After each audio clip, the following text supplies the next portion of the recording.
తెలంగాణలో బుల్డోజర్ రాజ్యం నడుస్తోందని BRS working president KTR విమర్శించారు. ముగ్గురు మంత్రుల బినామీల కోసమే కూల్చివేతలు జరుగుతున్నాయని ఆరోపించారు. రాష్ట్రంలో విధ్వంసం, వినాశనం తప్ప కాంగ్రెస్ చేసిందేమీ లేదని మండిపడ్డారు. సర్కార్ నడుపుతున్నారా, సర్కస్ నడుపుతున్నారా అని ప్రశ్నించారు.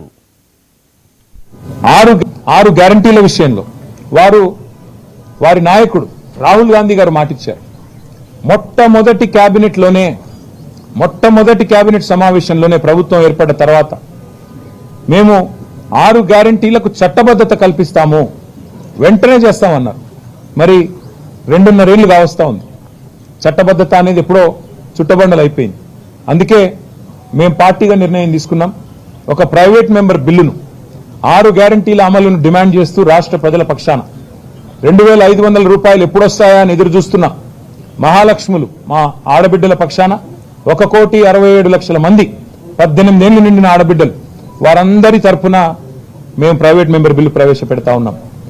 4,000 పెన్షన్ ఎప్పుడొస్తుందా అని ఎదురు చూస్తున్న 46 లక్షల మంది వృద్ధులు, వితంతువులు, నేతన్నలు, గీతన్నలు వారందరి తరఫున, బీడీ కార్మికులు, ఒంటరి మహిళలు వారందరి తరఫున 46 లక్షల మంది తరఫున ఈ ప్రైవేట్ మెంబర్ బిల్లు పెడుతున్నాం.